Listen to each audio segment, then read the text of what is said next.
Саламатсыз ба?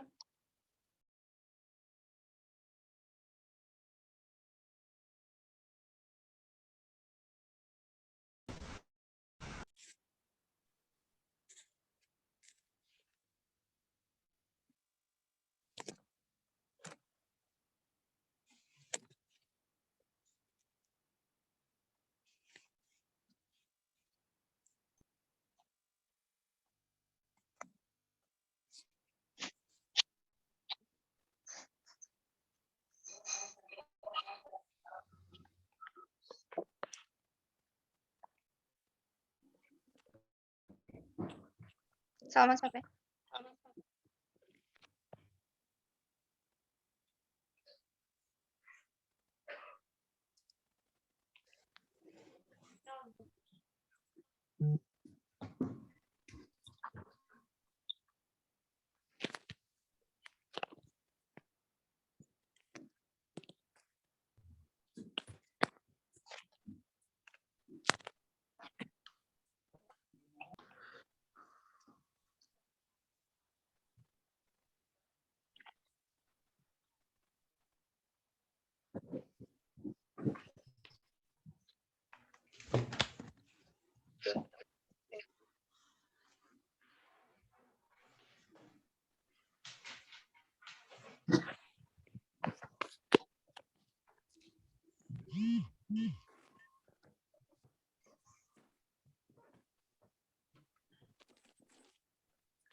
Саламатсыздар ма балалар? Мен мына блогым Саламатсыз. шығатын едім. Саламатсыз. Саламатсыздар ма? Құрметті студенттер, бүгін біздің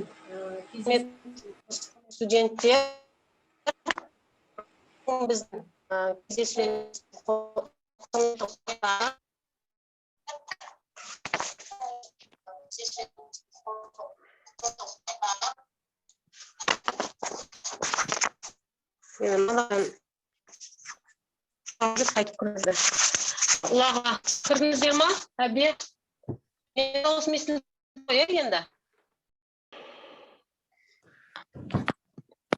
Ал сіздерге көктем ерте келбаған шығар енді. Иә, Ұлаға. Қалайсыз? Мына менің кішкене интернетім не болып шығарып жеріп жатыр қайта-қайта, айып етпеңіздер. Бізге көктем кебет, қайта қыс кеп қалды. Бүгін қар жауып, кішкене суып. Сондай болып жатыр. Қалыңыз қалай? Жақсы, шүкір. Астана қалай? Балаларым сағынып сіздерді. Иә. Бүгін солай келістік. Үйде ғана, сыртта енді.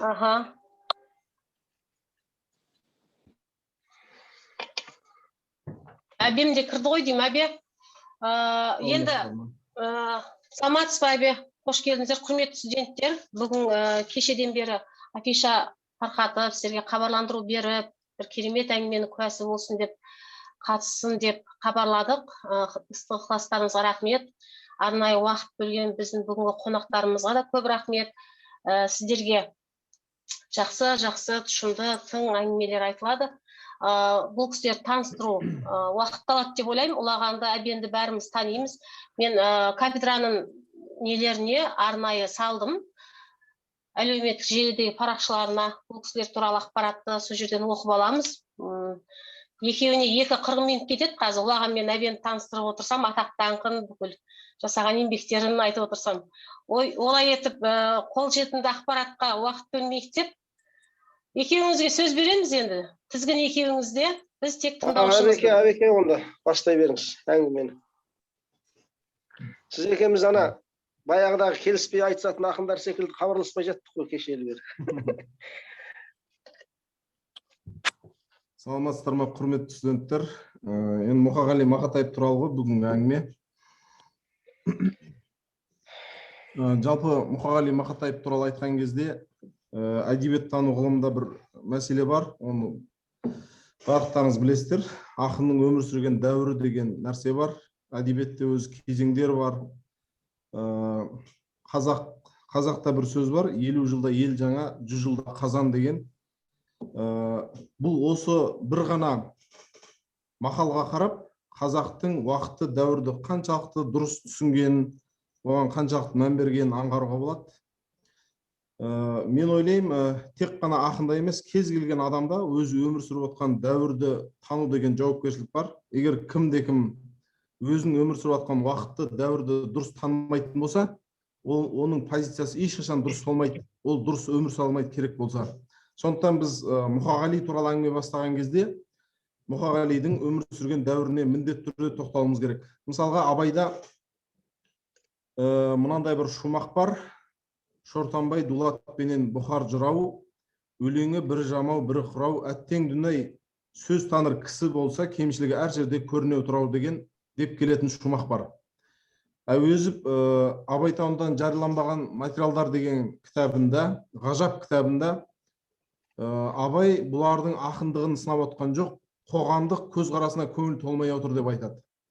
Жалпы Абай сол жыраулардан өзінің арасын бөлген, олардан өзін бөлек адам екенін өте ашық айтқан адам. Бұл ұстанымның оның өлеңдерінен де байқаймыз. Мысалы, сөз түзелді, тыңдаушы сен де түзел дегенде осыны айтып отыр негізі Абай. Демек, Әуезов не дейді? Абай бұлардың ақындығын сынап отқан жоқ, бұлардың қоғамдық көзқарасына көңіл толмай отыр деп айтады. Егер Әуезов осылай талдап бермегенде, осылай анықтап бермеген кезде біз қателесуіміз мүмкін еді. Енді Әуезовке сүйенетін болсақ, Абайдың осы алдыңғы Шортанбай, Дулат, Бұхар деген бұлар 19 ғасырдағы жыраулар поэзиясының ірі киттері. Бұлар әлемдік деңгейдегі ақындар, бірақ Абай осыларды қатты сынап отыр. Айттық, не сынап отыр? Мына заманды, дәуірді тануына көңіл толмай отыр деген сөз. Сондықтан Абайдың ең басты ерекшеліктерінің бірі өз дәуірін, заманын тану деп айтсақ, Мұқағали да сол өзінің заманын, дәуірін таппас таныған сирек тұлғалардың бірі. Жақында осы қателеспесем Егемен Қазақстанға Ақжол Батырұлының Мұхтар Әуезов және кеңес дәуіріндегі әдебиет деген мақаласы жарыққа шықты. Сонда әдебиеттанушы ғалым кеңес дәуіріндегі әдебиетті 5 кезеңге бөлген. Енді осыны сендер өздерінде филологсыңдар ғой, әдебиетті оқып жүрсіңдер. Осы 5 кезеңге кішкене тоқталып өтсек, бірінші кезең деген кеңес дәуіріндегі кезең, ол ұлттық либералды бағыттағы әдебиет деген. Ұлттық либералды бағыттағы әдебиет дегенде кімдерді айтамыз? Ол алашордашылар. Мағжан, Жүсіпбек, Ахмет Байтұрсынов деген сияқты өте ірі тұлғалар бұлар. Осыдан қателеспесем 1 жылдай бұрын мынандай бір сұхбатты көзім шалып қалды. Кеңес дәуіріндегі әдебиеттің ешқандай мәні жоқ, құны жоқ, оны тұтас 100% өртей салу керек деген бір жас қазақ бауырымыздың бір сұхбатын оқыдым. Енді бір нәрсені қатты есте сақтау керек. Мысалға Ахмет Байтұрсыновтың еңбегінің едәуір бөлігі кеңес дәуіріне жатады. Мағжан Жұмабаевтың ең мықты деген поэмалар кеңес дәуірінде жазылған. Жүсіпбектің мұралары мысалы кеңес дәуірінде жазылған. Мысалға Мағжанның педагогика деген еңбегі 1922 жылы жарық көріп отыр. Кеңес дәуірі. Демек, бірінші кезең ол ұлттық либералдағы бағыттағы әдебиет дейміз. Бұл әдебиеттің өкілдері алашордашылар. Оларды қалай өртейсіз мысалға? Оларды өртеу былай тұрсын, әлі танып біткен жоқпыз біз. Оны танып, өзіміздің кәдемізге жаратқан жоқпыз. Екінші кезең ұлттық социалды бағыттағы әдебиет деп тарқатады ғалым. Бұлар кімдер? Бұлар алашордашыларды онша жақтырмаған, сәті түскенде оларды қатты сынап, сөзбен, қаламмен сынап отырған жазушылар. Сәбит, Бейімбет Майлин, Сәбит Мұханов деген сияқты. Бұл кісілер де оңай адамдар емес. Бұларда белгілі бір деңгейде өзінің аудиториясы бар, қалдырған мұралары бар. Жалпы ешқайсысы да оңай тұлға, оңай кезең емес. Үшінші кезең эмиграциялық әдебиет. Эмиграциялық әдебиет дегеніміз шетелде қазақтар болды. Шетелдегі қазақтар қарап жатқан жоқ, олар ғылым жасады, олар қазақтың сөзін сөйледі, олар мұралар қалдырды. Мысалға бір ғана адам Мұстафа Шоқай Париж қаласында жүріп журнал шығарып жатыр. Париж қаласында жүріп түріктің сөзін сөйлеп жатыр. Төртінші кезең ұлттық діни бағыттағы әдебиет. Енді кеңес дәуірі білесіздер, атеист қоғам құрды, бірақ дегенмен сол кезеңде де осы исламды жырлайтын ақындар болған. Бұл төртінші кезең. Ал енді соңғы кезең ол 60-шы жылдар деген кезең. Бұны орыс әдебиетінде шестидесятники деп айтады.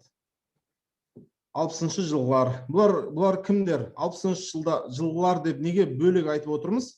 Сталин қайтыс болды. Сталин қайтыс болған екен, қоғамда белгілі бір деңгейде бір еркіндік пайда болды. Адамдар өзінің көзқарасын бұрынға қарағанда салыстырмалы түрде ашық айта бастады. Адамдар түрмеден шыға бастады. Былайша айтқан кезде рухани түрмеден, шын мәнісіндегі түрмеден. Міне осы кезде қазақтың әдебиетінде, мәдениетінде, жалпы бүкіл өнер саласында өте ірі тұлғалар шықты. Мен бір 5-6 ғана айтайын.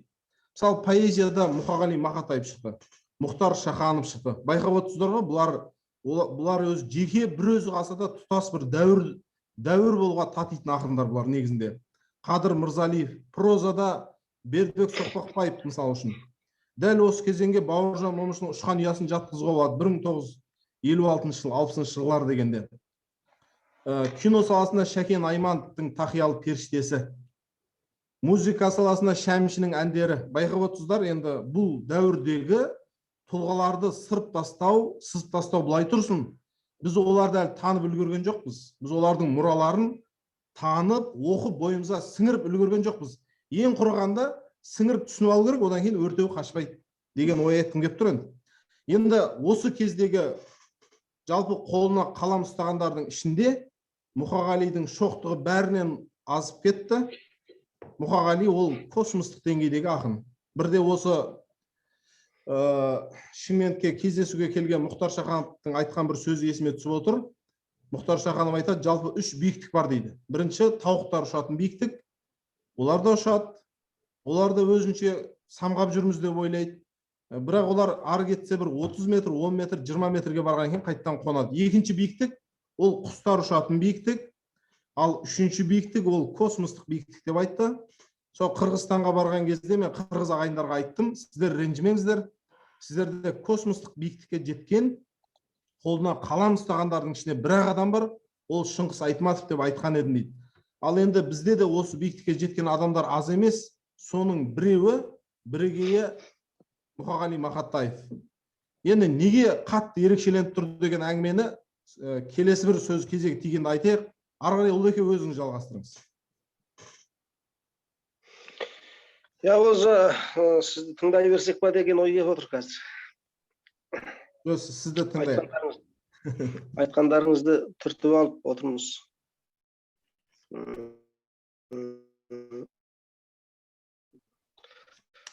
Шыныменен Мұқағалидың жаңағы жүйеленбей, былай да енді Мұқағалидың атақ даңқы өзі айтып кеткендей жаңағы өзінің мінезіндей болмысындай аңқылдақ болмысы қазақтың бүкіл үйіне, бар қазақтың жүрегіне еніп кеткен ақын ғой. Ал енді оны ғылыми тұрғыдан оның еңбегін, оның биіктігін тұжырымдау деген ол ғалымдарға үлкен жүк салатын мәселе.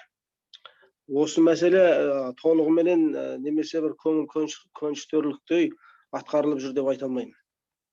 Қазіргі 90 жылдығында осы абай ағаларың жаңағы Мұқағали Мақатаевтың әулетіне барып қайтты, Жұлдыз ағамыздың үйіне барып сұхбаттасып қайтты. Ол да бір үлкен дүние. Біз Мұқағалидың даңқы даңқының ұшығы шалған адамдармыз. Мұқағалидың даңқы деген поэзияда, жалпы әдебиетте ол бір жер жарып келген даңқ болды. Содан кейін жаңағы оның өлеңдері бір қарасаң оп-оңай секілді ұқсап тұрады, бірақ оның табиғи, өлеңнің табиғи құйылып түсуі деген нәрсе ол кез келген ақынның қолынан келе беретін дүние емес. Кей кезде ойлаймын, жай ғана қарапайым секілді болып тұрады. Ақын сезіну деген, ақын сезінген нәрсе, жай адам сезіне алмайтын нәрсені сезінсе ол ақын. Өйткені ондағы түйсіктің ұшқырлығы сондай болу керек та.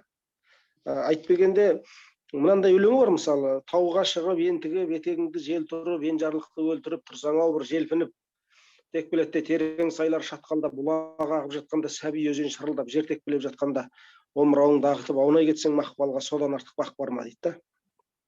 Сонда қызық, әдетте бізде тауға шығамыз, кейде таудың басынан етекке қараймыз. Сондағы жай көзбен қарағанда, жай адам ана төменде етекте шырылдап ағып жатқан бұлақты жаңағы шалқалап шырылдап жылап жатқан сәбиге теңей ала ма? Сөйтіп теңеп көре ала ма көзім? Мұқағали айтқаннан кейін оқып деп сезініп қаласың, сондай ма шынымен?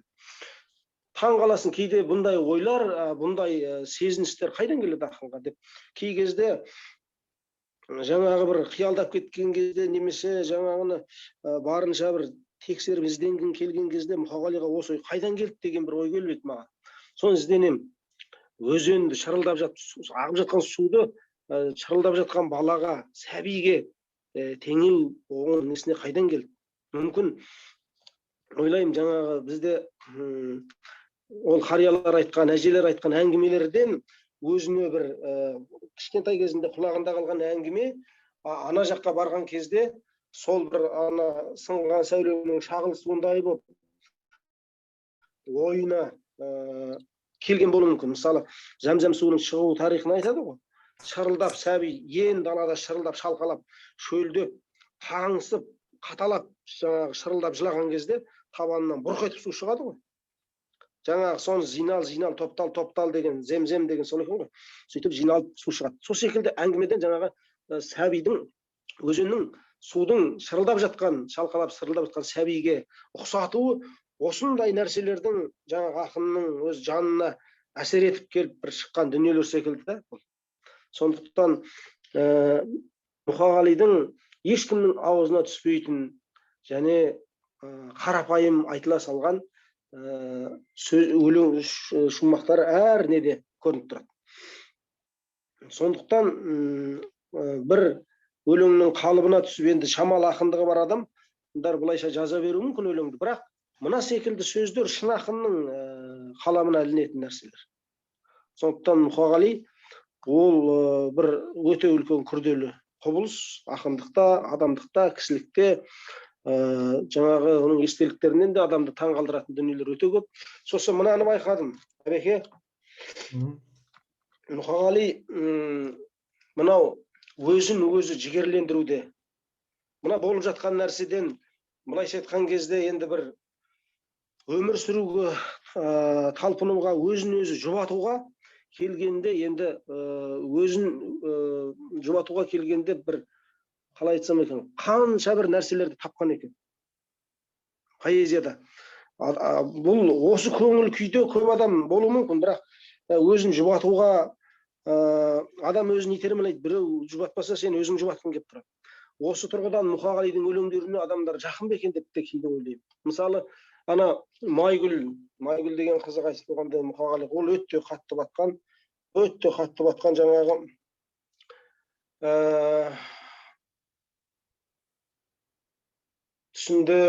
түсіменді апарық қызым бүгін жұлынған қызыл гүлім, бақшамдағы балбырап пісіп тұрған үзіп кетті, апырай жүзімдігім, түсімде қызым мені шақырады.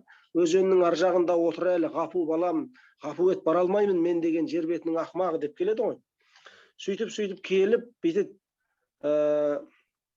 жер астына жемгірек түзден кейде, жүздер кетіп өмірге жүз келмей ме, қойшы сол бір даланың раушаны көктемде өсіп осылай күзделмей ме дейді.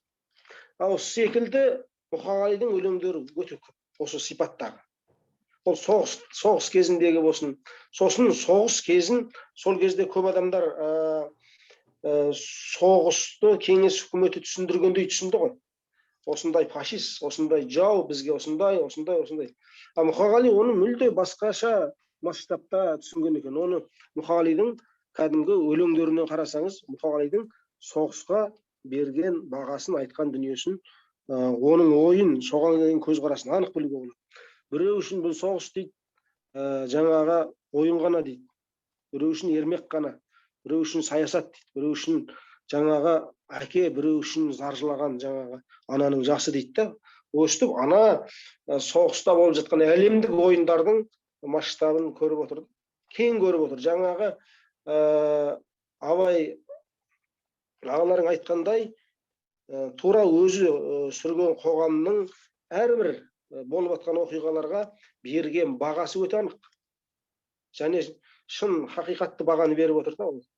Сондықтан ол Мұқағали. Мұқағали шынымен енді соғыстың жүрек езілтер дүниелерін жазды. Шынымен шаруаның баласы болғасын ба, шаруамен айналыстым 10 жасында. Майдандағы әкем оқ жіберді, майыр бастап, күлшемді қорғасынға дейді ғой. Сол секілді басқа ақындар жырлаған тұстарында жырлады, бірақ ол соғыстың шын сипаттарын ашып тастаған өлеңдер сол. Поэзияның бір дүниесі, көркем шығарманың бір дүниесі, бәрін сыйғызып айта аласың көп нәрсені. Кей кезде публистикамен осыны айтатын болсам, мүмкін ол Мұқағали одан қатты зардап шегермеді. Мүмкін басқашалай. Көркем шығарма бірден адамның ақыл санасын емес, жанына бір былайша айтқан кезде түйсігіне жету арқылы ішінен өзгертетіндей адамды, сондай қуатқа ие дүние ғой. Мұқағали туралы ол әңгіме шынымен көп. Енді өзім Мұқағалиға қатты сондай бала күнімнен ғашық болдым. Өткенде жаңа әлеуметтік желіге салдым ғой, Мұқағалидың суретін көріп, Мұқағалиға еліктеп, түнде жатарда шашымды қайырып, орамалмен таңып тастап жуғаннан кейін, таңертеңінде Мұқағали секілді тұрса, менің шашымды сөйтіп жүргім келген, сөйтіп жаңағы өлең жазғымыз келген деген секілді. Мұқағалидың кейін адамның жанына сондай жақын тартып кеткен сондай. Мен Алматыға келгенде бірінші рет Қытайдан Қазақстанға өттім. Сол кездегі жол ортада, шекарада рельс ауыстырады да, пойыздан жерге түсесің. Сол кезде мынау Қазақстанның топырағы деп, жаңағы енді басайын деп тұрғаным Қазақстанның топырағы деп айтады ғой кісі қасындағы. Сонда тізем дірілдеп, кәдімгі бойыма тоқ жүріп кеткендей бір ерекше әсер болды. Қазақстан топырағымен басқа тұрмын ба шынымен. Енді өйткені оның алдында өте қатты армандағанбыз. Сөйтіп соны басып, сосын Алматыға келіп түсіп жат. Бір-екі досым бар, қарсы алып алды. Сол кезде бірінші айтқан сөзім менің Мұқағалидың көшесімен жүрейікші деп. Ол екінші вокзал екен Алматының. Мұқағалидың көшесі емес, қазір мүсіні мына жерде барамыз деп. Сонымен чемоданымызды салып алып, біріншіден жаңа келген бетте сол Мұқағалидың мүсініне қарай тартып кеттік. Сол Мұқағали өйткені өзі айтады ғой, сыбызғыдай сызылтып азал үнін өкпек желі соққанда қазалының есігін аш, енді кет тосырқама қазалының кез келген қазағының. Сол секілді өзі де сол әр қазақтың жүрегіне еніп кетті, аңқылдаған жан дүниесі. Ал енді Мұқағалидың жаңағы соғыс аяқталғаннан кейін нағыз соғыс енді басталды деген сөзі бар. Ол санаға жасалынған соғыс. Ол ұлттық рухқа жасалынған соғыс. Ол жалпы қазақтың болмысына жасалынатын соғыс туралы айтқан сөзі. Сондықтан өзі мына өлерінен аз күн бұрын шыныменен бала шағасы ойлады әке ретінде, жаңағы үй жағдайын ойлады отағасы ретінде, барлығын ойлады. Бірақ Мұқағали әрқашан өзінің бағасын өзі білген адам, өзі жақсы білген адам. Оны жаңа қарағым мен Лермонтов, Пушкинде мен Есенинмен демедім ешкімге, мен қазақтың қара өлең құдіретім онда бір сұмдық сыр бар естілмеген деуінің өзі Мұқағалидың өзін қай деңгейге қойып тұрғанын көре салған. Ал бірақ Мұқағали сонда өлерінен аз күн бұрын жазылған өлеңі бар ғой, тағдырыма тура келген серігім лашынға жазған өлеңі бар. Мен бейбаққа сыйлады екем сені кім, шар басында шаңырағым сен тұрсың, өзгелердің басқасының барлығынан жерідім. деп келетін, сенен келдім, қуат алдым, жеңілсем деп барлығын төгіп айтып келеді. Сонда білемін ғой білмейді деп жүрсің бе, құлақ түрем кеудеңдегі дүрсілге, оңашада жұрт көзінен жасырып күрсінбеші, жалынайын күрсінбе деп келеді де, сосын аяғында айтады да, күрсінбеші, әлі талай қуаныш бар алдыңда, күрсінбеші, жүрегімді тыңдашы, талай кереметтер бар мұнда дейді да. Міне Мұқағали өзі қауқарсыз халде, өзінің жаңағы өзі айтады ғой,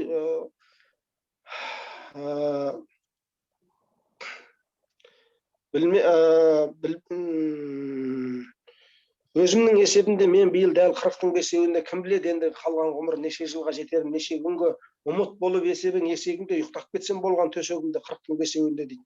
Сөйтіп күн санап жатқан адам, міне ертеңге бүрсігімбе деп жатқан адам өзінің енді қандай күйде болады? Ол сондай әлсіз күйде болады. Ол сондай жаңағы қауқарсыз, шарасыз күйде болады. Сонда айтады, жоқ, сен менің жүрегімді тыңдашы. Онда керемет нәрселер бар. Менің жүрегімдегі жаңағы төгіліп жазылған жырлар, оның жүрегі өзінің айтқандай жаңағы жазылар естеліктер мен туралы, біреулер жан еді дер өр тұлғалы, біреулер тұлпар еді дер де мүмкін, бүтінделмей кеткен бір ер тұрманы. Жаңағы жоқ жанды қиған емес жамандауға, сол үшін рахмет адамдарға деп келеді. Сосын Абаймен үндесетін жер бар осы тұста. Әйтеуір қылығымды ұнатқан жылынулы, әйтеуір қазбас қылық шылығымды деп келеді. Абайда өзінің ана өлеңі бар ғой, жүрегімнің түбіне терең бойла дейтінде. Сондағы сандалмемен күн кештім, түспізіме тыныш ұйықтат бақ сөзіме дейтін. Сен есірке тыныш ұйықтат бақ сөзіме дейтін. Жалпы өзінің оқушыларына айтып кеткен сөзге. Менде де сандалмемен күн кештім. Менің де жүрген жаңағы шұбалаң жолым бар, бұралаң жолым бар. Оның бәрі емес, менің басқа жан дүниемді. Мұқағали айтқандайын, жаңағы қулары біздің қырдың қызыл түлкісідер, момындар біздің үйдің кірпіштер, мәңгілікке өзімен ала кеткен менің нәзік жанымды кім түсінер дейді ғой. Міне Мұқағалидікі сондай нәзік ұлы жан екен.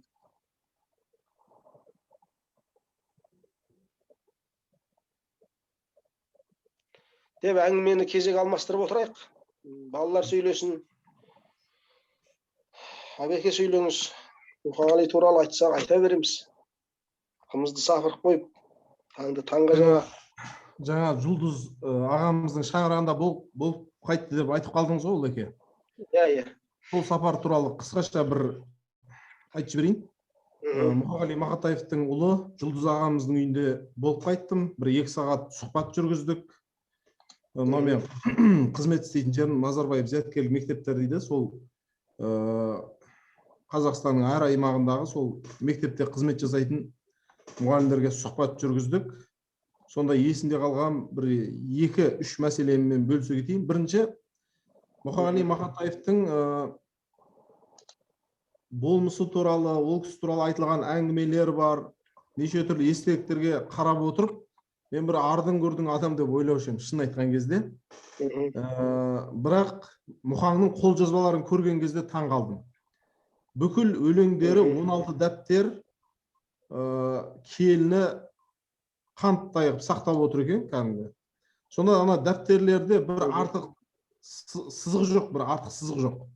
Мысалы, мен өзімнің күнделіктерім бар, күнделіктерімді бетінде шимай да бар, суретте, бояуда бәрі бар да.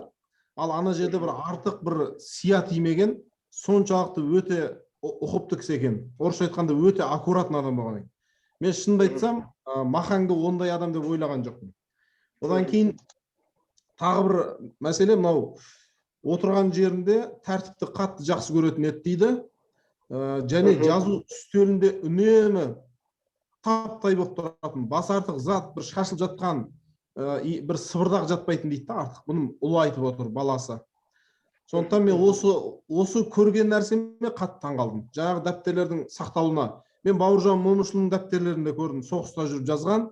Ол жерде жаңа мен айтқандай шимай шатпақ, суреттер, шамның майы, окоптың лайы деген сияқты енді көп нәрсе бар да, соғыста жүріп жазды ғой дегенмен. Бірақ Мұқағалида оңай дәуірде өмір сүрген жоқ. соншалықты ұқыпты адам болғанына мен қаттан қалдым. Екінші мәселе, әңгіме сұхбаттың барысында жаңағы Мұқағалидың баласына мынандай сұрақ қойдым. Жұлдыз аға, әкеңіз қандай адам еді деген сұрақ қойдым. Оған былай деп жауап берді. Бір студент кезім әкем шырағым Беркел деп қасына шақырып алды. Кейінгі ұрпақ сенен әкең қандай адам деп сұрайды күндердің күнде. Солай сұраса былай деп жауап берген деп айтыпты. Менің әкем өзі ересек болғанмен жүрегі сәби адам еді деп айтсаң қателеспейсің шырағым деп айтты дейді. Сондықтан сіздің сұрағыңызға көп қиналмай сол әкемнің сөзімен жауап берейін. Менің әкем шын мәнінде жан дүниесі өте нәзік, өте балажан, басқалар сезінбейтін нәрсені сезінетін, басқаларға жарланбайтын нәрсеге әп-сәтте жүрегі жарланып қалатын өте жан дүниесі нәзік адам еді. Бірақ енді былай физикалық тұрғыдан өте мықты адам еді дейді. Ол естеліктер мен үшін шын мәнінде құнды болды. Одан кейін жаңа келіні мен Жұлдыз ағамыздың ақынның мұраларына деген құрметіне мен өзім қатты риза болдым. Әр ақынның келіні баласы осылай сақтаса, мұраларына осындай құрмет көрсететін болса, онда ақын шын мәнінде өлмейтін шығар деген ой келді. Енді тағы бір мәселе, Мұқағалидың бір кереметі мынада деп ойлаймын өз басым. Дәл қазір де, бұрынғы кезде де біз үнемі бір ізденіс үстінде жүреміз. Сол ізденіс барысында жаңалық іздейміз, жаңаша бір нәрсені айтамыз деп қателесіп жатамыздан рельстен шығып кеткен пойыз сияқты. Мен ойымша Мұқағали сол бұрынғы бабаларымыздан келе жатқан алтын жолдан, арнаулы жолдан жаңылмаған кісі да, оған мына бір дәлелді айтуға болады. Мысалға өзіңіз айттыңыз, Қара өлең деген өлеңде бүйтіп айтады. Қалқам мен Лермонтов, Пушкин демен, Есенинмін демедім ешкімге мен дейді. Бұл әңгіменің астарында үлкен мәселе жатыр деп ойлаймын. Кеңес дәуірінде енді біз орыс халқын ұлы халық деп есептедік. Бізді екінші сортты халық деп есептеді ғой расында. Бауыржан да осыны айтады. Енді сол ұлттан шыққан ақын жазушыларда біз әлі күнге шейін өзіміздің ақын жазушылардан мықты деп ойлайтын психология бізде бар. Мысалы, Толстой десе, оны Оралхан Бөкейден мықты, Әуезовтен мықты деген бір психология тұрады бізде. Шекспир десе, Шәкәрімнен мықты деген бір ой тұрады. Гёте десе, Абайдан мықты бір адам елестейді деген сияқты. Мен ойымша бұл үлкен қателіктердің бірі осы. Бұл жерде Мұқағали олардың өзі үшін авторитет емес екендігін ашық айтып отыр. Мұқағали өзі ұстанған жолдың мүлде басқа жол екендігін, керек болса олармен өнер жарыстыруға, сайысуға қауқары жететіндігін ашық айтып отыр. Қалқам мен Лермонтов, Пушкин демен, Есенин демедім ешкімге мен, қазақтың қара өлеңі құдіретін онда бір сұмдық сыр бар естілмеген деп айтып отыр ғой. Енді Мұқағалидың керемет неде? Сан түрлі формалардың дәуірінде ол қазақтың қара өлеңін өзіне іргетас ретінде таңдап алды. Оны мына шумақтардан байқасақ болады. Қазақтың қара өлеңін өзіне іргетас ретінде таңдап алған байқасақ болады. Енді қазақтың қара өлеңі деген не? Жалпы қазақтың бүкіл өнеріне қойылатын мынандай бір алтын ереже бар. Ол қара өлеңде былай өрнектеледі. Іш алтын өлеңінің сырты күміс дейді. Демек, қазақ үшін кез келген нәрсенің мазмұн жағы алтын, ал сыртқы форма күміс екінші орында тұратын нәрсе. Міне осы арнадан, осы жүйеден Мұқағали жаңылыспаған. Тағы бір мәселе. Біз әдетте түсініксіз күрделі бір өлеңдерді оқитын болсақ, мықты деп ойлаймыз, қарапайым дүниелерді әлсіз төмендеу деп ойлаймыз ғой. Ал менің көзқарасым бойынша тәкаппар болу, түсініксіз болу өте оңай. Ал енді қарапайым болу, халыққа Мұқағали сияқты жақын болу өте қиын. Мен өзімнің жаңағы осы қаламдас достарым айтам кейде, мықты болсаңдар қарапайым болып көріңдерші деп. Қарапайым болу деген өте қиын нәрсе. Толстойдың күнделігінде мынандай бір жолдар бар. Әдетте біз түсініксіз дүниелерді көрсек, терең күрделі нәрсе деп ойлаймыз. Ал шын мәндегі ұлы өнер ол бұлақтың көзі сияқты, бұлақтың су сияқты тұп-тұнық мөп-мөлдір, түбіне шейін анық тұнық болып көрініп тұрады деп айтқан. Сондықтан Мұқағалидың тағы бір кереметі қазақтың дәл өзіндей қарапайым өнер жасаған,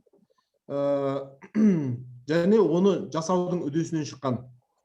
Көпі киген қазақтың қара өлең шекпен жауып өзіне қайтарам деп айтып отыр, және сол нәрсенің үдесінен шықты. Енді көпі киген қара өлеңге не үшін шекпен жауып жатыр? Өйткені заманның талабын ескеріп тұр. Өзінің заманның ерекшелігіне сай шекпен кигізу керек болып тұр. Шекпенді кигізді, және шекпенді кигізіп тұрып қазаққа сол ардақты өнерін, асыл өнерін енді жаңағы ұмыттап, өзінің қолына қайтадан ұстатып кетті деп айтсақ қателеспейтін шығармыз. Міне Мұқағалидың тағы бір кереметі осында жатыр деп ойлаймын екен.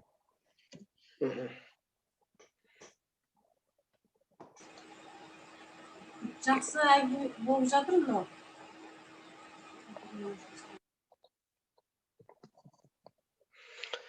Бір естелігінде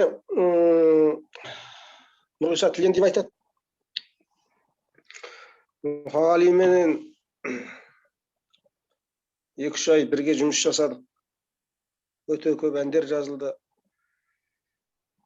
Ащыдан бір тамшы да татып алған жоқпыз. Сосын бір күні Мұқағали айтты дейді. Осы мен Бауыржандай ұлы адамның қолын алып жүзбе-жүз кездесіп көрмеген екен деп айтты дейді. Сен мені соған апаршы деді дейді. Содан бір келісіп бір күні апардым Бауыржанның үйіне дейді. Сәлемдес тамандасты. Сонымен ол кісі де ұзаққа отыратындай дастарханын неғып сөйтіп жатыр еді. Жоқ, біз ондайға жоқпыз деп айтты дейді. Сосын күлді дейді. Бір жағынан енді сыйлағанына да ризалықтап отырған шығар енді жаңағы. Енді ол кісінің көзінше сол кісімен бірге енді жаңағы стақан қағыстырмайық деген құрметін білген шығар дейді. Күлді, риза болды дейді. Сосын әңгіме қылып отырдық. Қанша уақыт отырдық. Мұқағали бір ауыз сөз айтқан жоқ дейді. Үндемеген қалпы отырды. Бауыржан момышыл әңгімесін айтты, мен сөйлесіп отырдық. Сосын мына дәуің үндемейді ғой деген ба? Мына кірген кезде мына түйеғай қазақ деп айтты дейді. Сосын таныстырдым ақын деп. Сонымен ғана қалды дейді. Үндеген жоқ, сол сөйлемеген қалпы қайттық, сөйлемеген қалпы үйге келдік, сөйлемеген қалпы үндеген жоқ, сөйтіп жүрді. Мұқағали жатып қалыпты дейді. Мен жатып қалдым дейді. Таңертең ерте Мұқағали көрпемді тартқылайды дейді. Тұрш деп. Мұқағали ұйықтамаған екен, өлең жазған екен дейді. Сол өлең мынау ғой. Мен жаңа соны алып қойып едім. Нұрғиса Тілендиев сол өлеңді бастап қана қояды да, осындай өлең сол күні жазды, сол түні дейді. Сонда аға саған білмеймін айтарымда, қайғырыңнан білмеймін байқарымда, көңілдегі ой көмейге кептелді де, түрмесіне кеудемнің қайтарылды, қайтерімді білмеймін айтарымда. Жасқануды білмеушем жалтаруды, неге көңіл білмеймін қаңтарылды, ақ тұлпарым бар еді саған деген алып ұшпай, ол неге аңтарылды. Сен зәру емессің ғой құрметке, сырлаяқтың сыны бар, сыры кеткен, тоңған емес орамал жолға жарап, сый тартуды атамыз ырым еткен. Тартар сыйым өзіңе болмағасын, белгілі ғой қасыңа жоламасын, ақ сұңқарым бар еді, ұшпай қойды, алсамдағы басынан томағасын. Қылышымды суырып қынабынан, қылғапқан жүзін көріп жыладым-ау, жетімдердің кегі мен жесірлердің суарып ем суалған бұлағына. Қайрап едім зауалдың шарығына, қақтап едім қам майдан жалынына, қынабынан оны да жасырдым мен, керек болып жүрер деп қалығыма. Қайрап едім қынабына сап қойдым үмітпенен, оның несін жасырам бүгіп сенен. Саған аға сақтаған бір сый бар ау, назарына ешкімнің ілікпеген. Алтында алмас демес жалтылдаған сый бар аға, сыйым бар, бір сый бар аға саған тартылмаған. Ұрпақтар аңыз етіп айта жүрер, сыйдан да 10 ес артық даңқың маған. Ешкімнің назарын